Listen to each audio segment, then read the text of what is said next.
पहिल्या ओळीचं स्मरण करूयात. ओम नमोची आद्या वेद प्रतिपाद्या जय जय स्वसंवेद्या आत्मरूपा.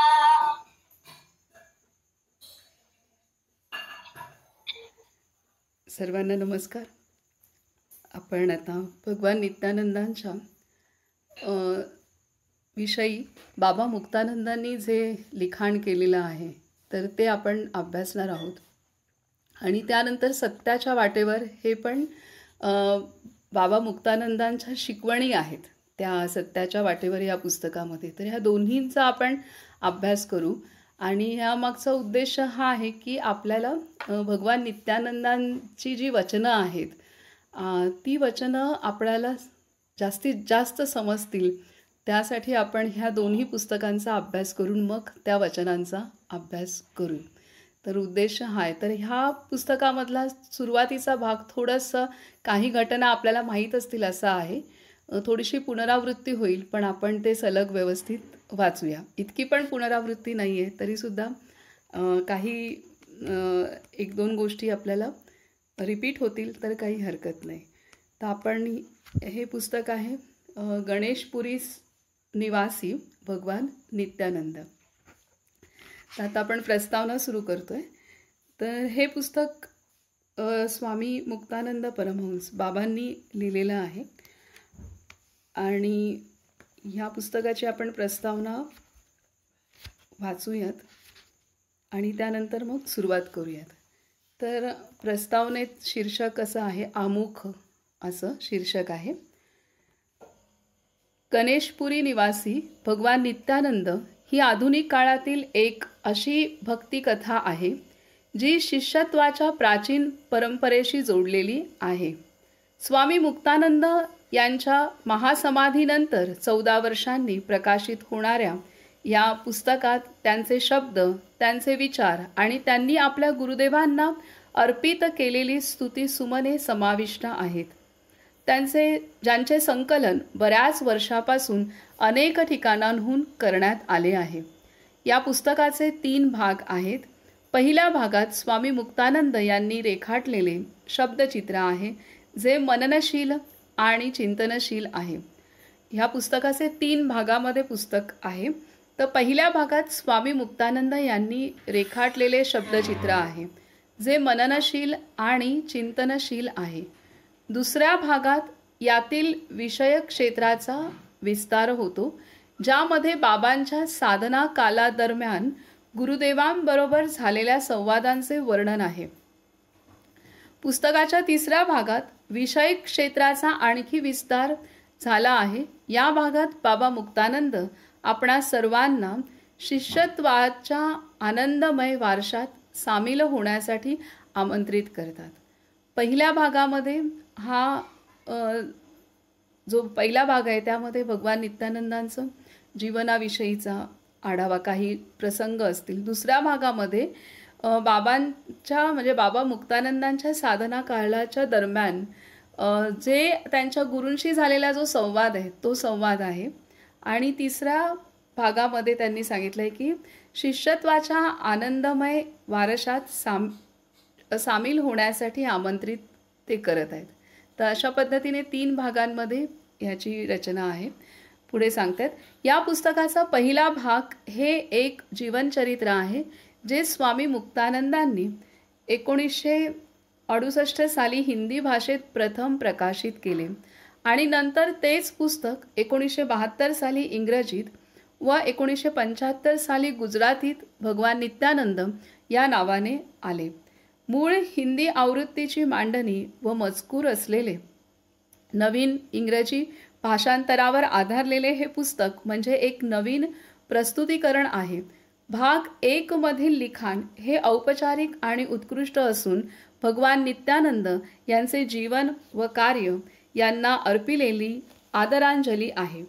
लिखाण इतक्या अविचलतेने भगवान नित्यानंदांवर केंद्रित आहे की भक्ती व परम आदरात आखंड बुडून गेलेला लेखक स्वतः जवळजवळ अदृश्यच झाला आहे.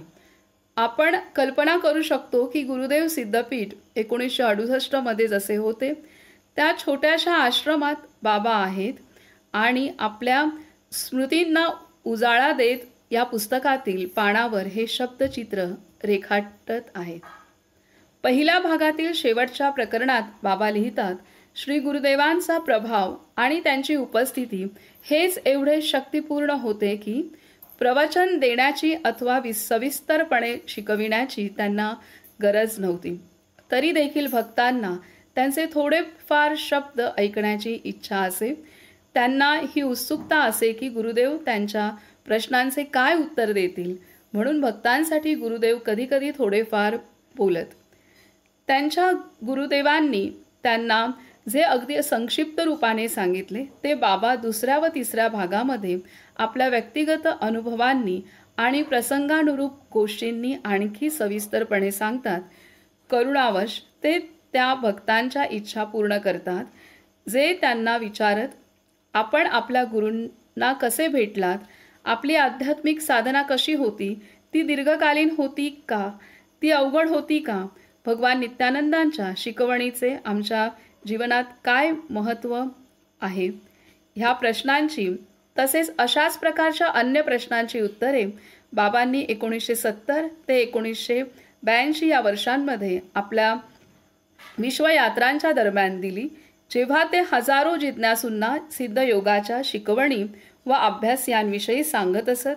या पुस्तकाच्या भाग 2 व 3 मध्ये याच कालावधीतील त्यांच्या प्रवचनांतून आणि लिखाणातून संपादित केलेला मजकूर आहे.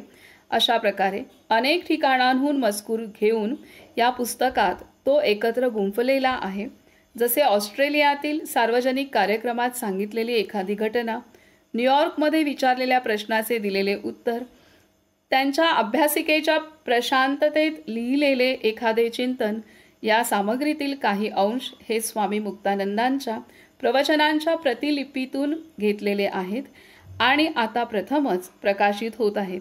यातील काही उतारे सिद्धयोगाच्या इतर प्रकाशनांमध्येही आलेले आहेत. अशा प्रकारे हे सर्व या पुस्तकात प्रथमच संग्रहित केलेले आहे. तर इथे या पुस्तकामध्ये सुरुवातीचा जो भाग आहे, पहिला भाग, तर त्यामध्ये भगवान नित्यानंदांचं जीवन, त्यामधील त्यांचं कार्य ह्या संदर्भात आहे. दुसरा आणि तिसरा भाग असा आहे की बाबा मुक्तानंदांना साधकांनी प्रश्न विचारलेले आहेत आणि बाबा मुक्तानंदांनी साधना कशी केली किंवा त्यांचा भगवान नित्यानंदांनी जे मार्गदर्शन केलं असेल तर ते कोणत्या प्रकारचं होतं, ह्या संदर्भातलं चिंतन सर्व हे दुसऱ्या आणि तिसऱ्या भागात आहे.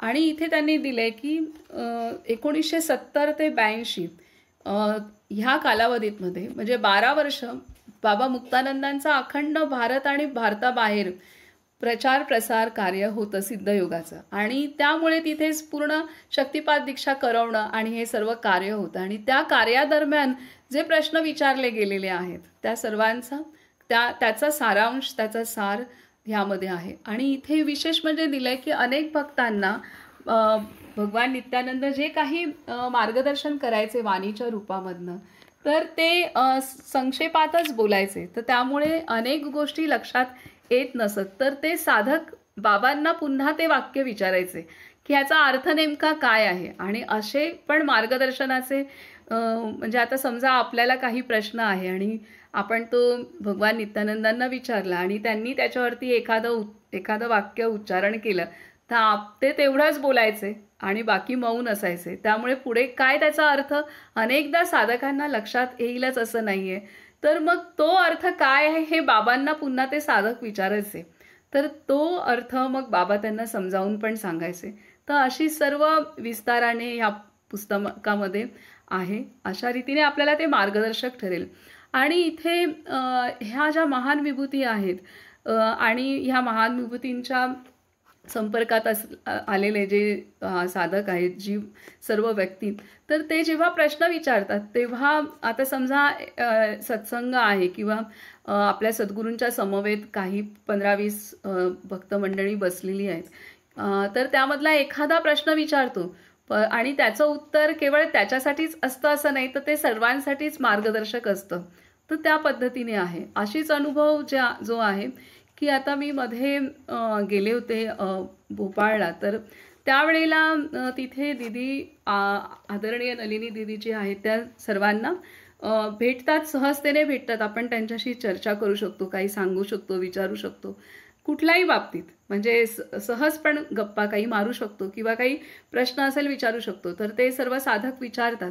तर त्याच दरम्यानचा जो एक प्रश्न आता म्हणजे त्या दिवशी पण आपण चिंतन केलं की हे सगळे साधक म्हणजे हे सर्व महान विभूती आहेत किंवा परमेश्वर, एवढं सगळं इथे इतकं काहीच चांगलं चाललेलं नाही आहे सृष्टीत आता. तर हे शांत कसे बसतात किंवा ते का काही नाही करत. तर हे दीदींनी दिलेलं उत्तर जे होतं एक 2-4 वाक्यामध्येच ते होतं की बाबा जे घडतंय ते एकदाचं घडू दिलं की नंतर परिवर्तन हे होणार आहे. कारण हे उत्तर होतं, परंतु त्या उत्तराचं मी नंतर बरंच आतमध्ये चिंतन केलं की त्याचा सार त्या दिवशी सांगितला की जे चिंतन झालं. कारण आपल्याला जोपर्यंत ते वृत्ती परिवर्तन होत नाही व्यक्तीची, तोपर्यंत पूर्ण परिवर्तन होऊ शकत नाहीये. आणि वृत्ती परिवर्तन होण्याचं काम हे प्रत्येक व्यक्तीला स्वतःच करावं लागतं.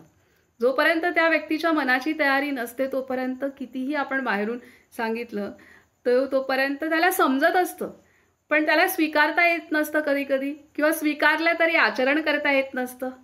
ह्या सगळ्या गोष्टी असतात. तर त्याच्यामुळे जोपर्यंत त्याच्या मनाची पूर्ण तयारी होत नाही, जोपर्यंत तो अनुभवत नाही, तोपर्यंत ती वृत्ती परिवर्तन नाही होऊ शकत. हे झाली मानवाच्या बाबतीत, किंवा आणि हा माणसाचीच वृत्ती बदलली म्हणून हे विश्व पूर्णतः असंतुलित झालेलं आहे. तर त्यामुळे दीदींचं जे उत्तर होतं ते त्या अर्थ फार खोल आहे त्या उत्तराचा. आणि हे प्रत्येक व्यक्तीला आपल्याला जीवनामध्ये, मग आपण संसारात इथे घरात वावरत असू किंवा आश्रमात असू किंवा कुठेही असू, आपल्याला शांत राहण्यासाठी हे उत्तर अत्यंत महत्त्वाचं आहे की आपण शांत राहायचं कुठल्याही कार्याच्या ह्याच्यात. जर योगदान शांतपणे करता येत असेल तर करावं, नाहीतर शांत राहून आपण आपलं काम करावं. अन्यथा तिथे एक म्हणजे तिथे संतुलन नाही राहू शकत. तर ह्या पद्धतीने त्या उत्तराचा अर्थ फार गहन आहे. जो व्यक्ती जसा विचार करेल, चिंतन करेल, तसं त्याला ते उपयोग होऊ शकतो. तर अशा पद्धतीने आहे. म्हणजे तर हे आपल्याला हे दोन्ही आपण जे वाचणार आहोत, सत्याच्या वाटेवरती आणि हे बाबा मुक्तानंदांनी आपल्या गुरूंच्या साठी लिहिलेलं चरित्र पुस्तक, हे आपल्याला तसं मार्गदर्शन करणार आहे. तर पुढे सांगतायत की गणेशपुरी निवासी भगवान नित्यानंद या पुस्तकात एका सिद्ध गुरूंच्या संपूर्ण व्यक्तित्वाचे समग्र चित्र साकारलेले आहे.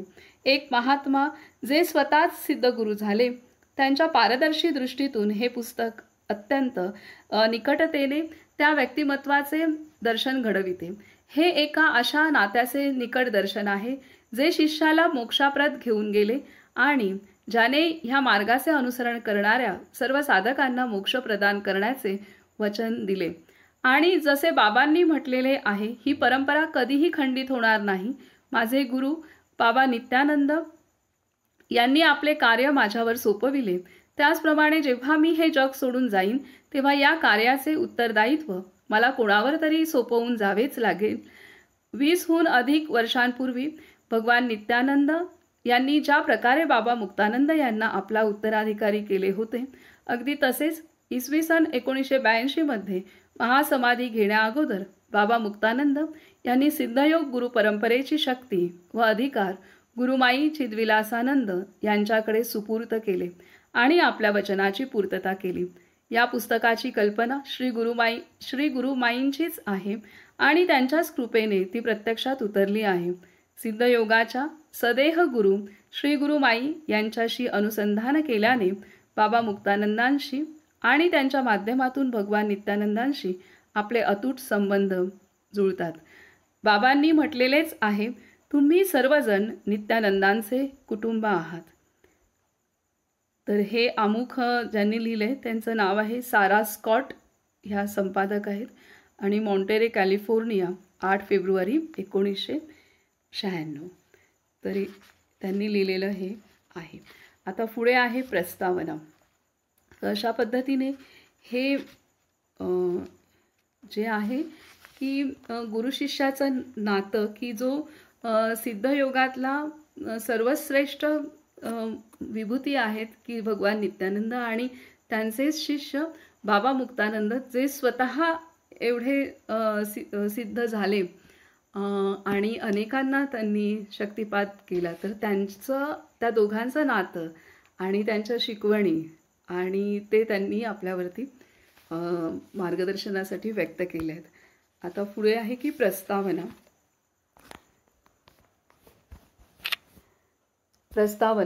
भगवान नित्यानंदांच्या दर्शनासाठी हजारो लोक येत असत. त्यांपैकी बहुतेक लोक त्यांच्या व्यक्तिगत अडचणींपासून मुक्त होण्यासाठी येत असत.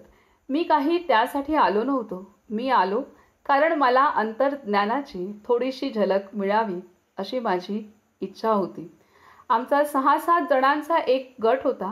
त्यात न्यायाधीश, वकील, विद्यापीठाचे उपकुलपती होते आणि आम्ही सर्वजण भगवान नित्यानंदांकडून ज्ञानार्जन करण्यासाठी येत असू. भगवान नित्यानंद सूत्ररूपात बोलत, पण त्यांचे ते शब्द आत्मसाक्षात्काराचा अनुभव व्यक्त करीत. ते सदा सर्व काळ दिव्य चैतन्यावस्थेत स्थित असल्यामुळे दर्शनास्तव त्यांच्या समोर येणाऱ्या लोकांच्या हृदयांना ते स्पर्श करून आनंदाने पुलकित करू शकत. जवळपास त्याच काळातील गोष्ट आहे.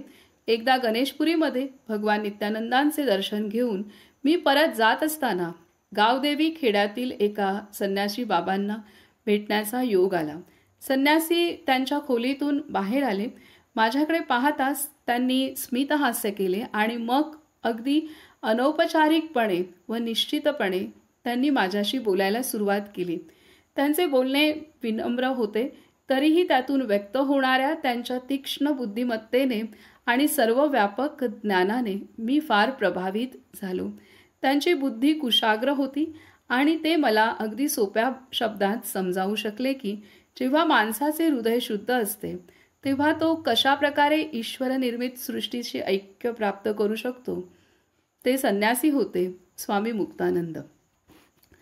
तर इथे प्रस्तावना ज्यांनी लिहिली आहे तर ते सांगतात त्यांचा ग्रुप जो आहे, जसं आता आपला हा समूह आहे, तर आपण विशेषतः ह्या समूहातील जास्तीत जास्त आपण सर्वजण आहोत की सांसारिक गोष्टींपेक्षा सुद्धा आपण आत्मज्ञान आणि सत्यज्ञान, ईश्वरानुभूती कशी होईल ह्यासाठी ओढले गेलेले आहोत.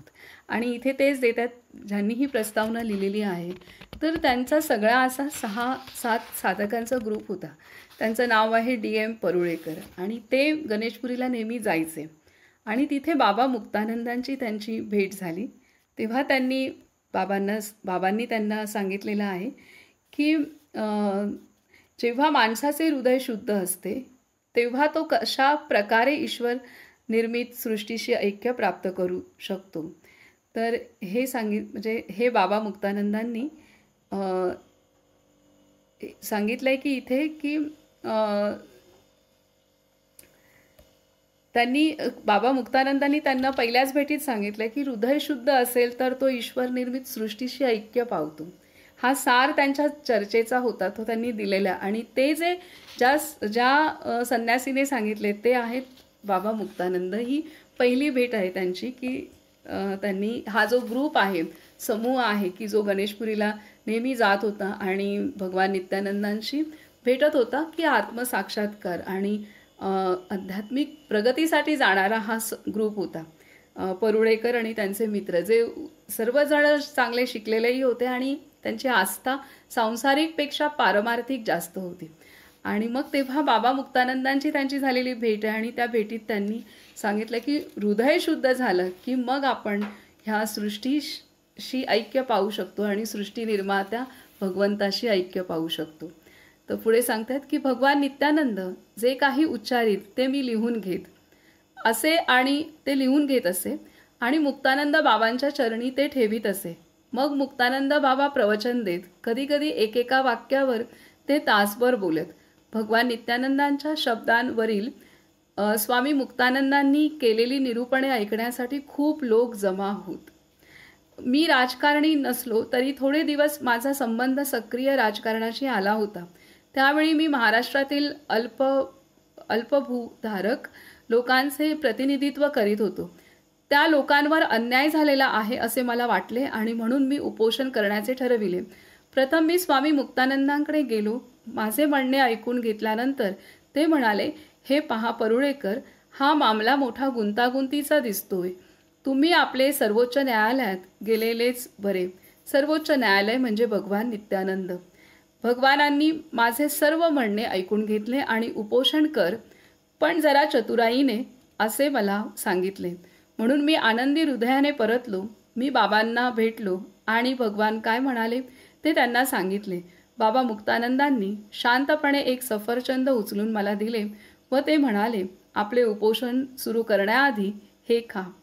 त्याप्रमाणे मी ते फळ खाल्ले आणि 3 दिवसांपर्यंत माझ्या अंतरात असा विस्तार अनुभवला की मी दुसरे काहीही खाल्ले नाही. त्या 3 दिवसानंतर उपोषणाचा हेतू साध्य झाला. तर अशा पद्धतीने हे परुळेकरांनी ही घटना सांगितलेली आहे की उपोषण कर, पण ते काय म्हणाले, जरा चतुराईने कर. जे त्यांनी इथे काही परुळेकर हे उच्च अधिकारी असावेत आणि त्यांनी इथे देत आहेत ते की अल्पभूधारक म्हणजे ज्यांच्या जमिनी कमी आहेत किंवा अशा काही लोकांचं प्रतिनिधित्व ते करत होते आणि त्यांना न्याय मिळावा म्हणून भगवान नित्यानंदांनी त्यांना उपोषण करायला सांगितलं आहे, पण चतुराईने कर असं सांगितलं आहे. आणि बाबा मुक्तानंदांनी मग त्यांना एक सफरचंद दिलेलं आहे आणि सांगितलं आहे की उपोषणाच्या आधी हे खा आणि 3 दिवस उपोषण कर. बरोबर त्यांनी ते फळ खाल्लं आहे उपोषणाच्या आधी आणि मग 3 दिवसापर्यंत त्यांना दुसरं काही खाण्याची गरज पडली नाही आणि 3 दिवसानंतर तो जो निकाल लागायचा होता तो ह्या ज्या गरजवंत लोकांच्या बाजूने लागलेला आहे. तर हे त्यांनी ही घटना इथे दिलेली आहे. तो पुढे सांगतात की आमचे निर्णय घेताना आम्ही त्यांच्यावर निर्भर राहावे याकरिता भगवान नित्यानंद आम्हाला नेहमीच प्रोत्साहन देत नसत. इथे सांगतात की आमचे निर्णय घेताना आम्ही त्यांच्यावर निर्भय राहावे याकरिता भगवान नित्यानंद आम्हाला नेहमीच प्रोत्साहन देत नसत. एकदा महसूल कोर्टाच्या सदस्य न्यायाधीश पदावर माझी नेमणूक झाली होती.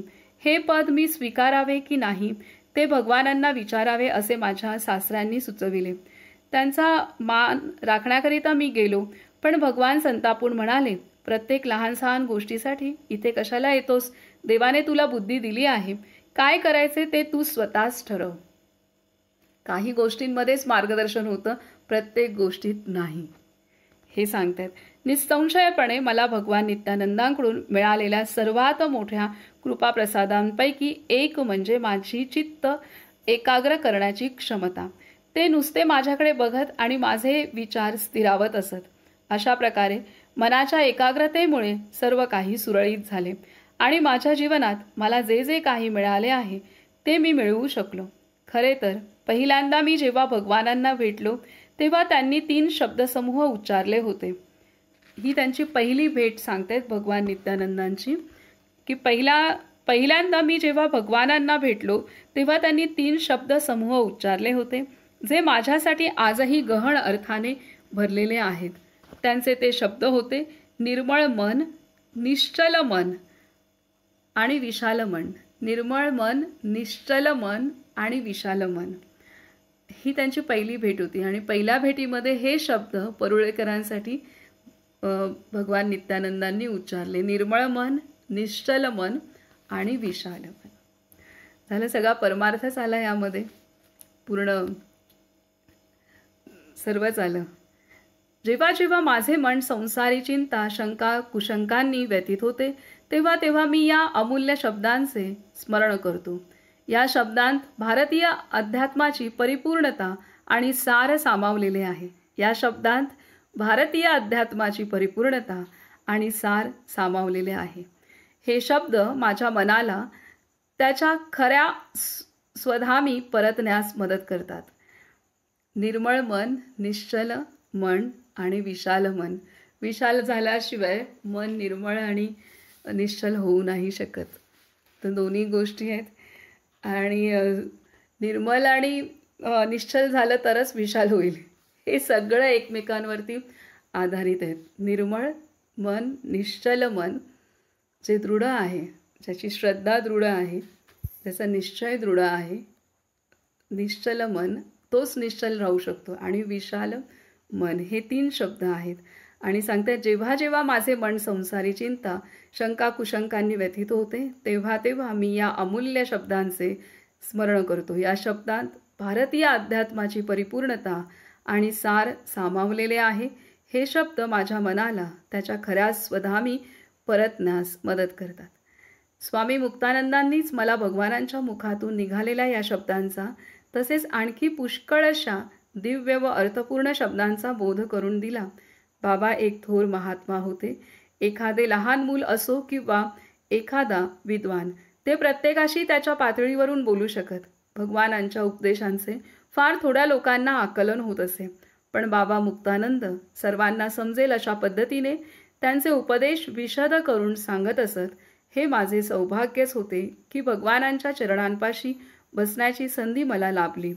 म्हणून स्वामी मुक्तानंदांनी आपल्या आदरणीय गुरूंचे जीवनचरित्र लिहावे हे सर्वथैव उचित आहे. भगवानांच्या सखोल उपदेशांचा संपूर्ण अर्थ ते नाही तर आणखी कोण समजू शकणार. प्रत्येकाची वेगवेगळी पार्श्वभूमी असलेल्या भक्तांसाठी त्यातील गूढ रहस्यांचा उलगडा ते नाही तर आणखी कोण करून दाखवू शकणार. बाबांच्या या पुस्तकाद्वारे गणेशपुरीचे महान अवधूत भगवान नित्यानंद वाचकांना आशीर्वाद देत आहेत आणि त्यांचे जीवन समृद्ध करीत आहेत. ही प्रस्तावना लिहिली आहे श्री D.M. परुळेकर यांनी 5 फेब्रुवारी 1996, मुंबई, भारत. तर अशा पद्धतीने ही प्रस्तावना आहे. आणि आता आपण पुढे वाचनास सुरुवात करू. आणि इथे सुरुवातीला आवाहन असं दिलेलं आहे. बाबा मुक्तानंदांनी आवाहन केलेले त्यांचे शब्द, आवाहन या शीर्षकाखाली त्यांचे शब्द आहेत. हे गुरुदेव, तुम्हीच माझा आत्मा परमानंद. हे गुरुदेव, तुम्हीच माझा आत्मा परमानंद. मी हे लिहिले ते तुमच्याच प्रेरणेने. तुम्हीच ते वाचणार आहात. तुम्ही जे सकल अंतरनिवासी आहात आणि ज्यांची अनुभूती सर्वांना आत्मरूपाने होते. हे दयाळू आणि कनवाळू गुरुदेव, तुमच्या अंतरप्रेमाच्या अलौकिक अनुभवाच्या तुलनेत परब्रह्माशी ऐक्यही ठरते गौण. केवळ तुमच्यामुळेच आत्मानंद प्राप्तीची आवड होते प्राप्त. तुम्हीच सर्व आणि सर्व तुम्हीच. ओम गुरु, जय गुरु. हे श्री गुरुदेव, तुमचा जय जयकार असो. श्री गुरुनाथ महाराज की जय. तर हे आवाहनपर शब्द आहेत. हे शब्दसुद्धा ह्यातला प्रत्येक शब्द आणि जर आपण शांतपणे वाचलं पुन्हा आणि जर यावर मननचिंतन केलं तर आपल्याला चितशक्ती विलासमध्ये जे शिकवलं गेलेलं आहे की कसे भगवान नित्यानंद किंवा आपले सद्गुरू अनुग्रहाच्या रूपाने आपल्या अंतरी वसत असतात, त्यांची वस्ती असते. आणि त्यामुळे इथे ते देत आहेत की तुमच्या प्रेरणेने मी लिहितोय आणि वाचणारेही आपण आहात आणि प्रत्येकाच्या अंतरामध्ये आपण निवास करत आहेत, ते तत्व निवास करते, त्यामुळे ते तत्वच वाचणार आहे. तर इतकी एकरूपता त्यांनी दिल्या. आणि हे माझं भगवंताशी ऐक्य होणं, हे ऐक्यसुद्धा गौण आहे की तुमचं आणि माझं ऐक्य झालेलं आहे. त्या ऐक्यापुढे भगवंताचं आणि माझं ऐक्य हे गौण आहे. केवढी मोठी गोष्ट आहे ही. तर हे सांगतात. आणि त्याच्यामुळे आणि तुमच्यामुळेच आत्मानंद प्राप्तीची आवड प्राप्त झाली मला.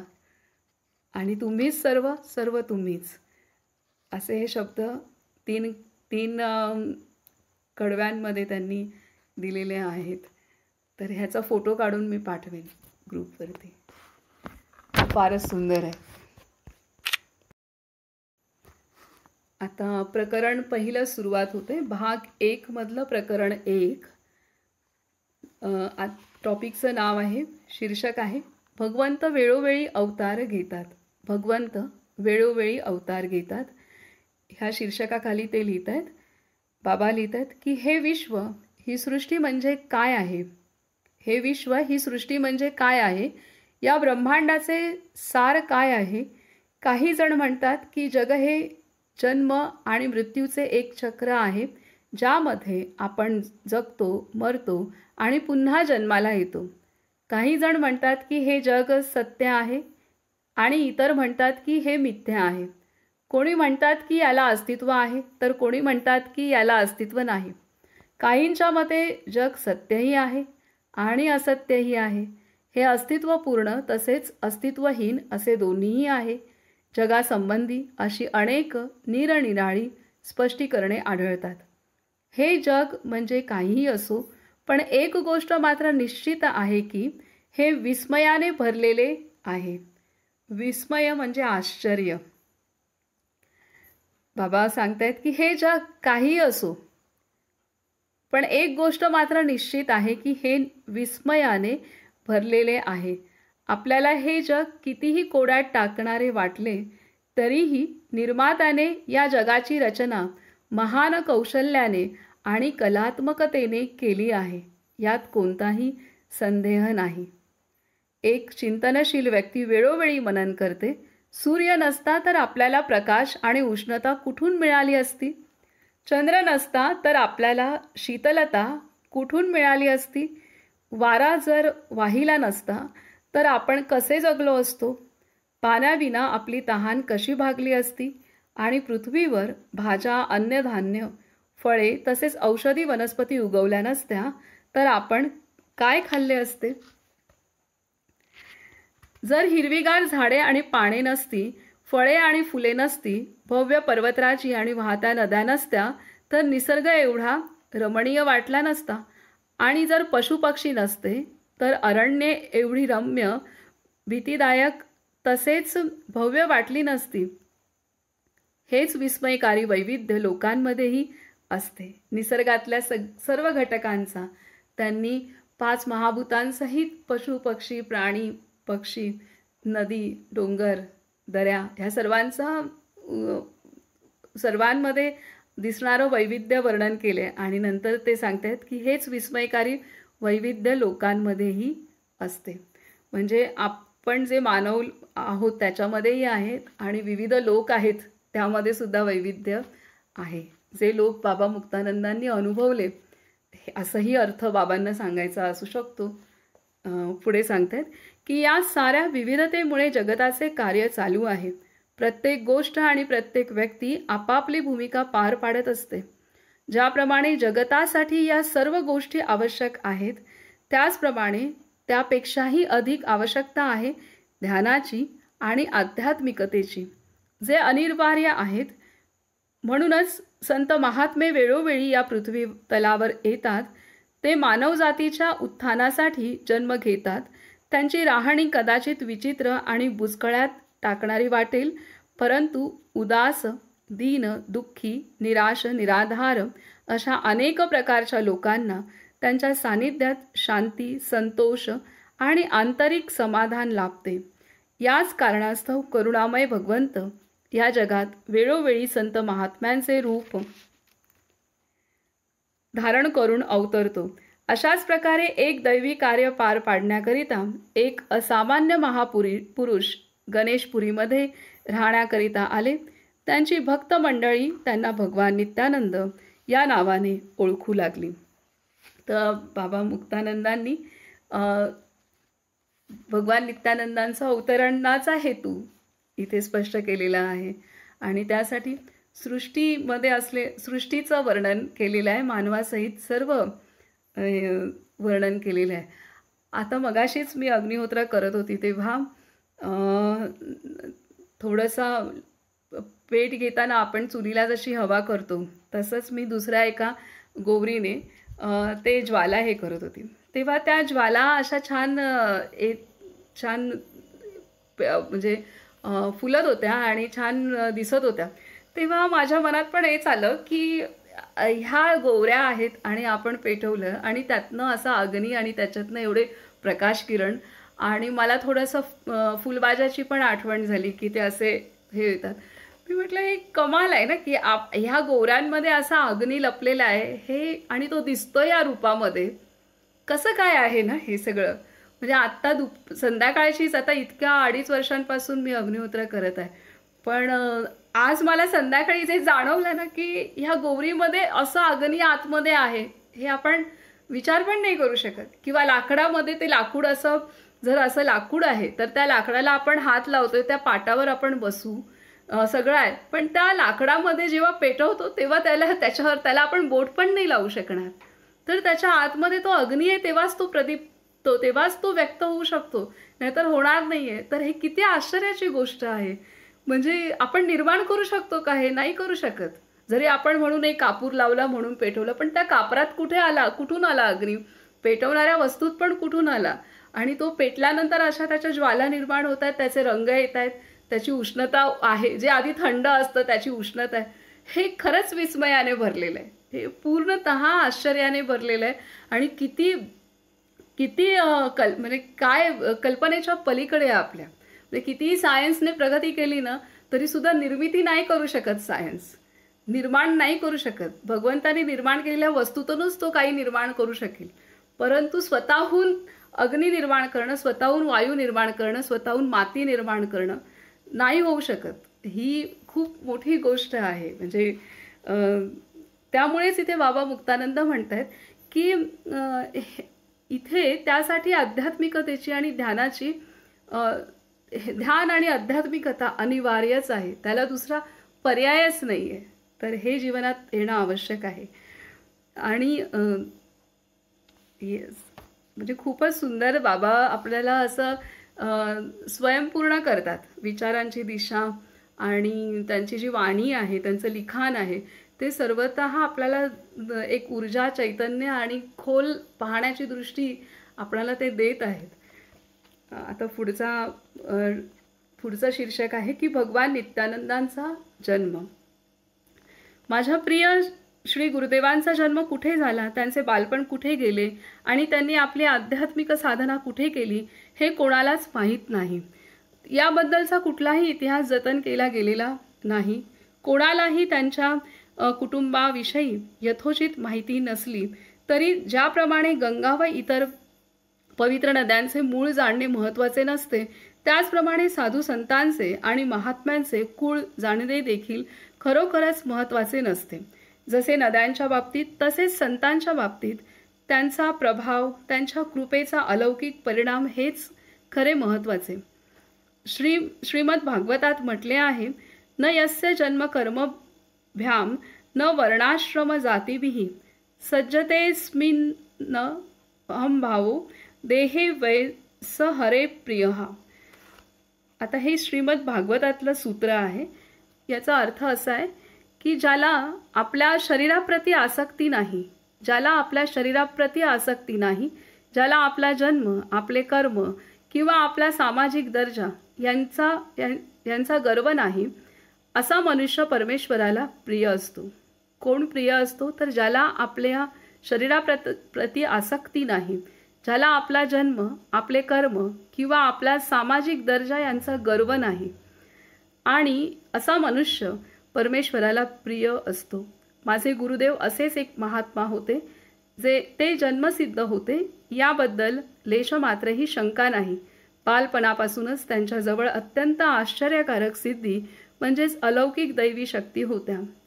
या सिद्धींना त्यांच्या भौतिक उपस्थितीची देखील गरज नसे.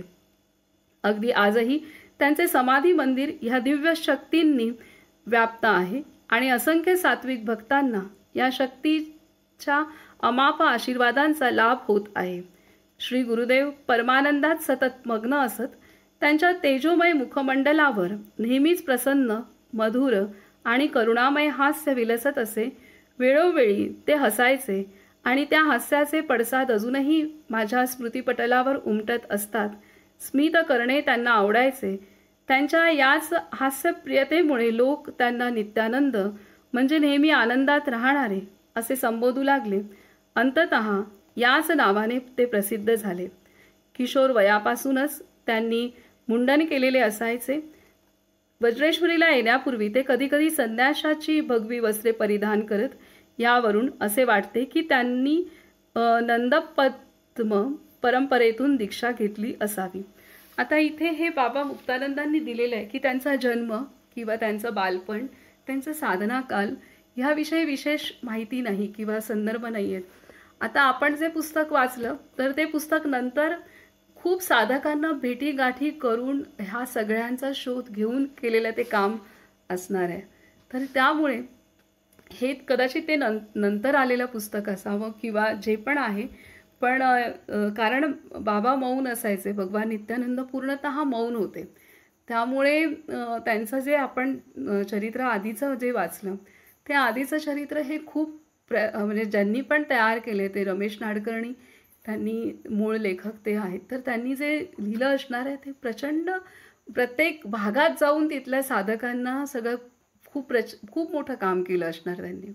तर त्या पद्धतीने ते आहे. तरी ते भगवान नित्यानंदांच्या साधना काल किंवा बालपण ह्याविषयी बाबा मुक्तानंदांनी इथे स्पष्ट केलं आहे.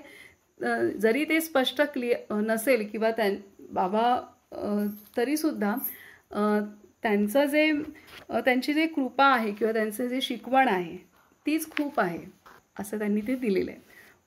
पुढे सांगतायत की गुरुवण आणि सभोवतालचा प्रदेश.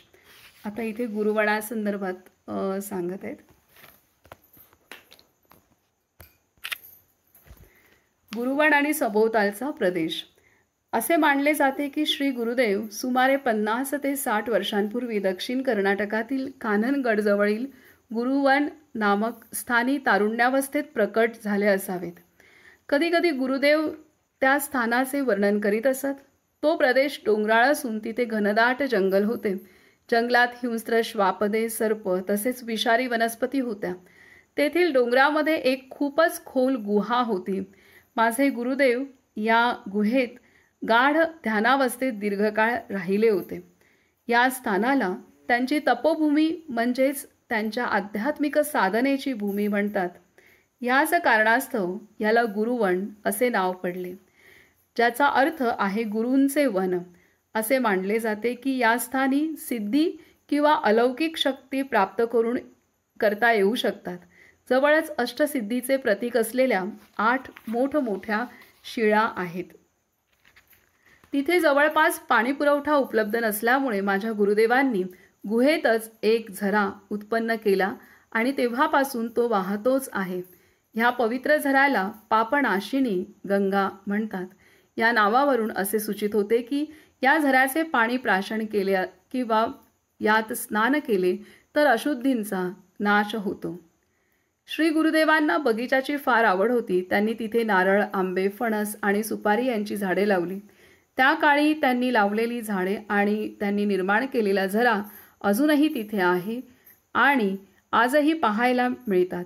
हे स्थान निसर्गरम्य आणि शांत असल्यामुळे तपस्येकरिता अत्यंत योग्य ठरलेले आहे. श्री गुरुदेवांच्या तपस्येची शक्ती या पावनभूमीच्या कणाकणात व्यापलेली आहे. आजही शेकडो भक्त या पवित्र स्थानाच्या दर्शनासाठी येतात. मंगळूरचे लोक गुरुवणाला तीर्थक्षेत्र मानतात आणि भगवानांच्या पुण्यतिथीला ते संकीर्तन, पूजा अर्चा आणि आपली हृदयवांछित इच्छापूर्ती करण्यासाठी तिथे जातात. गुरुवणापासून 3-4 मैलांवर श्री गुरुदेवांनी एका मोठ्या आश्रमाची स्थापना केलेली आहे. समुद्र किनाऱ्यापासून सुमारे 1 मैलावर काननगड गावाच्या सीमेवरती हिरवीगार शेते आणि नारळाची उपवने यांच्यामध्ये हा आश्रम स्थित आहे. दूरवर नजर पोहोचेपर्यंत पर्वतराजी दृष्टीस पडतात. तेथील सृष्टी सौंदर्य मनाला प्रसन्न करते. एकेकाळी येथे होसदुर्ग नावाचा किल्ला होता. आता इथे हे जे आहे गुरुवन आहे, गुरुवन ठिकाण आहे, तर तिथल्या ज्या गुहेमध्ये त्यांनी साधना केली आणि तिथे पाणी नव्हतं, तर त्यामुळे तिथे पाण्याची व्यवस्था त्यांनी ती झऱ्याच्या रूपात त्यांनी त्यावेळेला केली आणि तो झरा आजही चालू आहे. त्या गुहेतूनच तो आहे आणि इथे त्यांची साधना त्यांनी केली आणि त्यांनी अष्टसिद्धी प्राप्त केलेल्या आहेत आणि इथे त्यांचा साधना काल खूप गेला असणार आहे आणि तिथे अष्टसिद्धींचं पण प्रतीक असलेलं त्यांनी केलेलं आहे की 8 सिद्धी कोणत्या आणि ते आहेत व्हिडिओमध्ये पण त्यांनी दाखवले. गुरुवनचा व्हिडिओ आहे आणि गुरुवनच्या इथूनच मग काननगड काही अंतरावरती जवळच आहे ते आणि तिथे मग त्या 40 गुहा त्यांनी बांधलेल्या आहेत. तर तिथं तो आश्रम आहे, काननगडचा आश्रम. आणि इथे सांगतात की एकेकाळी होसदुर्ग नावाचा किल्ला होता. जवळच एक कडा आहे ज्यातील कपारींमध्ये शिपाई बसून दडत असत. तर इथे हौसदुर्ग नावाचा किल्ला आहे आणि तिथं एक कडा आहे आणि त्या कडांमध्ये काही कपारी असतील तर तिथे शिपाई दडून बसत जे काही असतील सैनिक त्या किल्ल्याचे ते तिथे लपून बसायचे. गुरुदेवांनी शिपायांच्या त्या कपारींचे ध्यान गुंफांमध्ये रूपांतर केले. तिथे आज अशा 40पेक्षा अधिक ध्यान गुंफा आहेत. हेच ते स्थान आहे जिथे गुरुदेव बसत आणि भक्तजन त्यांच्या दर्शनास येत. या गुंफांमध्ये ध्यान करणाऱ्या लोकांना आजही दिव्य शक्तीची अनुभूती होते आणि काहींना समाधी अवस्थेची म्हणजे परमेश्वराशी ऐक्याची अनुभूती देखील होते. आश्रम चांगला मोठा असून तिथे पुष्कळ मोठमोठ्या खोल्या आहेत. आश्रमापासून एका मैलावर समुद्रकिनारी खुशालनगर नावाचे एक स्थान आहे जिथे गुरुदेवांनी काही काळ वास्तव्य केले होते. नारळाच्या झाडांनी वेढलेला हा परिसर अतिशय सुंदर आहे. गुरुदेवांनी स्थानिक लोकांच्या उपयोगासाठी तिथे एक विहीर बांधलेली आहे. तर इथे अशा पद्धतीने गुरुवन काननगड हे ठिकाण त्यांनी सांगितले. काननगड जिथे त्यांचं गुरुवन हे स्थान आहे तिथं त्यांनी खूप साधना केली आहे. अष्टसिद्धी प्राप्त झाल्यात तिथं. म्हणजे प्रचंड त्यांचा तो कालावधी साधना कालाचा तिथे असणार आहे. त्यानंतर तिथूनच 4 मैलांवरती हे काननगड आहे जिथं आश्रम आहे आणि तो जो किल्ला होता त्या किल्ल्याच्या जिथे त्यामध्येच त्यांनी 40 गुंफा तयार केले जिथे आजही साधना करू शकतात आणि अनुभूती प्राप्त करतात. आणि त्यानंतर खुशालनगर म्हणून एक ठिकाण तिथूनच जवळ दिलेलं आहे. तर ह्या पद्धतीने हे क्षेत्र अत्यंत असं जायला मला म्हणूनच प्रचंड इच्छा आहे. काय माहिती काय योजना असेल पुढे असेल तसं होईल. तर असं ते ठिकाण आहे आणि तिथे त्यांनी आधी पण आपण जे चरित्र वाचलं त्यामध्ये त्यांनी दिलं आहे की ऋषींचं साधूंचं विद्यापीठ त्यांनी म्हटलेलं आहे. आणि तर त्यामुळे ते प्रचंड ऊर्जेचं क्षेत्र असलेलं आहे. तर असं आहे. उद्याचं आपण उद्या बघूया. इथं आपण